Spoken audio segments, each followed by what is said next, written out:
Sasa,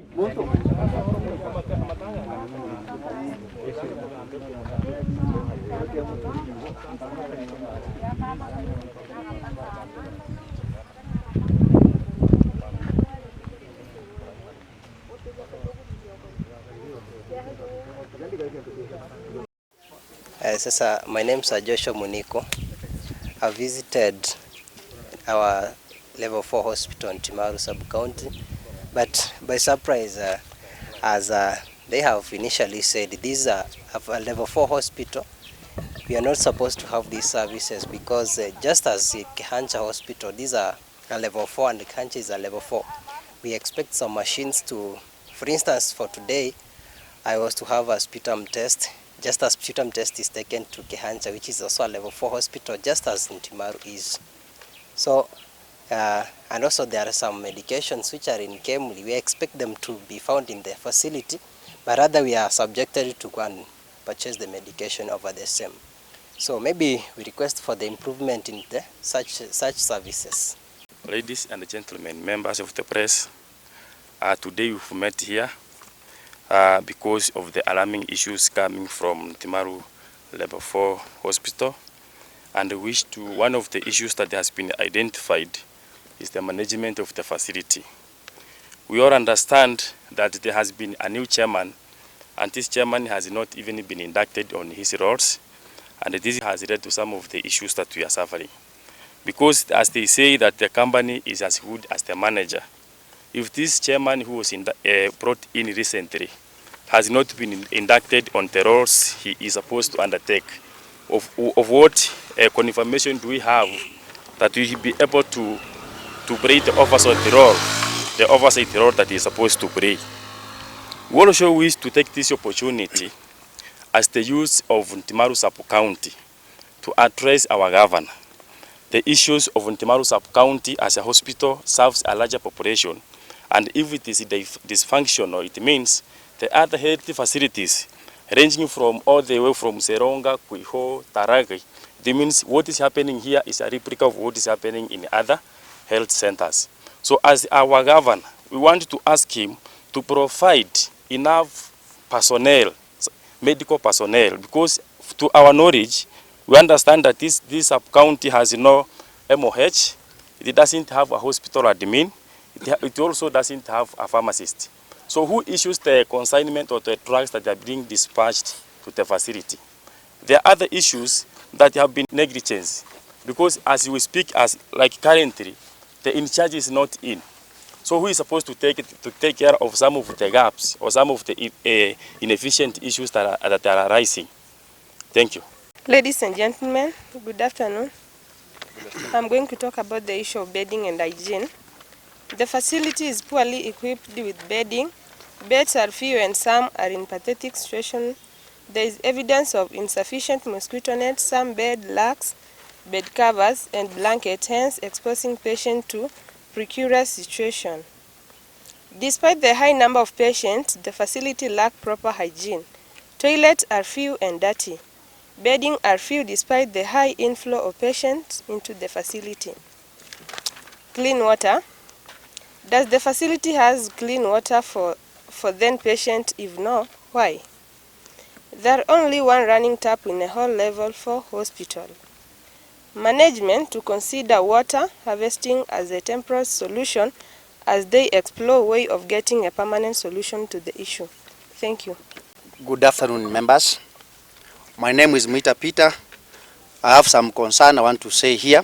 One, about the unity among the staffs within this the facility. There is a lot of problem in this facility because these guys are not united.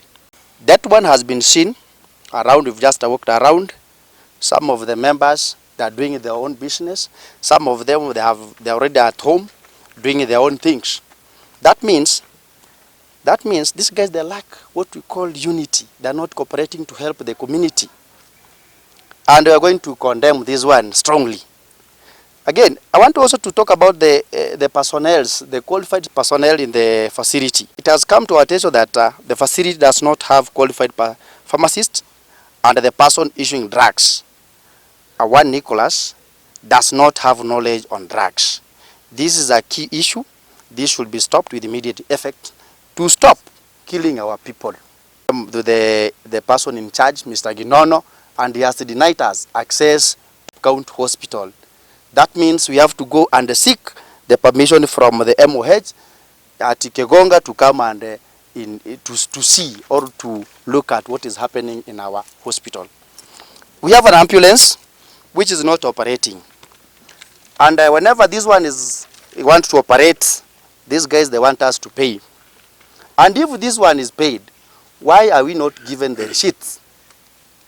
Who normally account this amount? We had a case last week where the ambulance was used to transfer a patient from here to Migori, and the driver, before they start the journey, the driver said they want money to fuel, but the fuel was not, the vehicle was not fueled from here to Migori. The guy was given the money, akaweka kwa mfuko. We want those answers, and if that is the case, we want to pay for these services, let us be receiving the receipts. Thank you very much. As I had said before on management, we've also noticed that these issues are arising because Ntimaru sub-county is a sub-county on papers, but on practical aspects, it is not yet at that point. These are some of the issues that we want our leaders to take seriously, because once Ntimaru sub-county is operationalized, it will mean that most of the functions will come to the hospital, and that will lead to more staff being deployed to the hospital. But as we speak now, as I had mentioned before, the practical part of it has not been brought back to Ntimaru. It means that somebody somewhere is taking advantage. The MOH is there, but he is not present in Ntimaru sub-county level 4 hospital, but is present in Kegonga. Why is Kegonga different from Ntimaru? We also wish to remind our leaders, especially the governor, that as much as this Ntimaru sub-county organization is being delayed, we were also delaying the dreams of the second term, that they are saying that he will be there until 2032. We cannot start campaigning on 2032 when in the first place we've not delivered on the agendas that we had in the first term. In Ntimaru, the practical aspect, it means we have the confidence that our hospitals are being taken care of, medical drugs are being supplied on time, our patients are being taken care of, people who are qualified. Because if information is reaching us, it says even the pharmacist, whoever is issuing the drugs, we don't know whether that guy is qualified. So the issue of qualified personnel in this facility is one thing that needs urgent attention. We're also giving an ultimatum that in 2 weeks, if the issues we highlighted here will not be taken care of, then we'll go for option A. This is option B. Before option A, now we have exhausted all the avenues to address our leaders and the governor at large. Can the in charge of the facility tell us precautionary measures put in the place to ensure proper utilization of the received drugs? Because there have been claims that part of the consignment to Ntimaru is being smuggled out to sell on local clinics using a vehicle KDA. Yes, we cannot sit and watch these shenanigans to continue happening from our region. When we raise these issues, some people, they politicize and they tainted our community that we are hostile. I want to ask a question. When these people came to this place, no one rejected them. But whatever they have been doing, they have created mayhem. They have created an arrest among our people. So we as youth, we have come out strongly to condemn this kind of behavior and shenanigans happening from our region. Because when we talk of level 4, it is not a joke. But the facilities, the management, and the equipment does not give us that face of level 4 as a hospital. So we want to ask the government, especially the county government, you should come with immediate effect and solve these issues. Because next, we won't come for the press.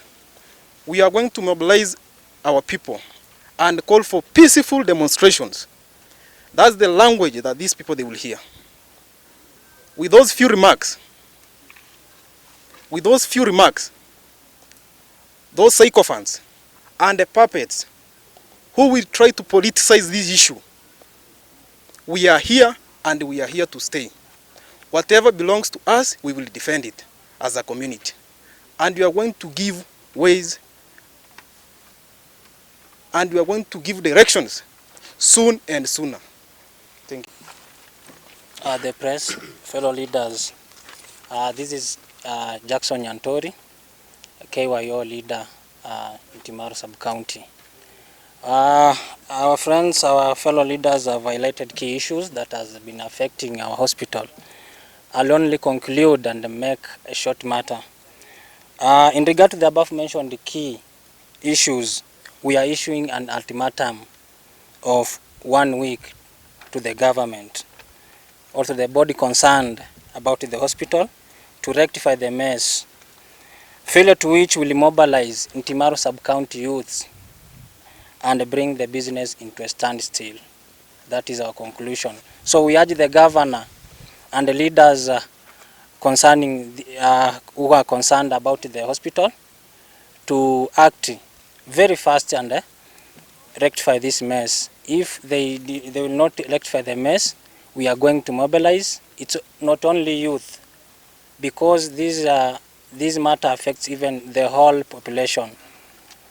Last week on Saturday, we lost a kid here, a young boy of 6 years, due to the negligence of this hospital, this facility.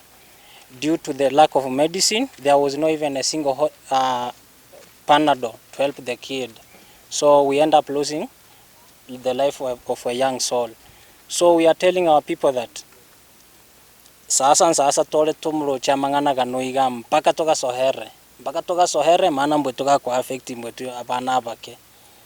So governor, the CEO and our leaders ndanyo mutagu tunamwimukia mangana gano guchinguru bwitu abana bake ntuhamuye ni sikotole isibitari yetu no tunaturiga mariogo garentwe abantu management ndanyore niyo erenge mbebe chenjibwe ntugege munsi motore kibugo soha ntugetoro che situation monere chi shelf china mariogo na make etapu ni mubenerenge munsi mono ya manchu ikitamanchi kano garengiga na maiya he. So if we continue this way, we are going to lose more people, and we as KYO, we are up to the task. We are giving the governor 1 week to rectify this mess, failure to which will have this hospital not within. Thank you. Okay, fellow youth leaders, I want to make the last remark to conclude that while we condemn these vices, the ailing situation here, we want to call upon the government, the county government and the management of this hospital to act responsibly. They know what they are supposed to do. They should prioritize the patients' lives, put them first, then other things will come. We also want to request the government to recognize KYO leadership and the youth by mentoring and role modeling. We require such from the adult leaders of goodwill so that it will help the youth grow. It will help the youth grow. The youth should be put at the center of solving issues that affect the society. And you know, when we keep quiet, when we just keep quiet, sit there and relax, we give the leaders a platform to do what they wish, and they take advantage of us. So we want them to recognize that this is a very strong organization that is very stable. Na nataka niwaambie ya kwamba meli yetu imeng'oa nanga. Hii reli imekatika break. Haina break ya kusimama. So you have to act. with immediate effect. I want to rectify, or rather I want to echo what my colleagues have said. We are giving the management of this facility an ultimatum of 1 week to ensure that they have rectified the mess. And to the governor, we are giving him an ultimatum of 2 weeks to operationalize Ntimaru sub-county so that we have an MOH to take care of our facilities.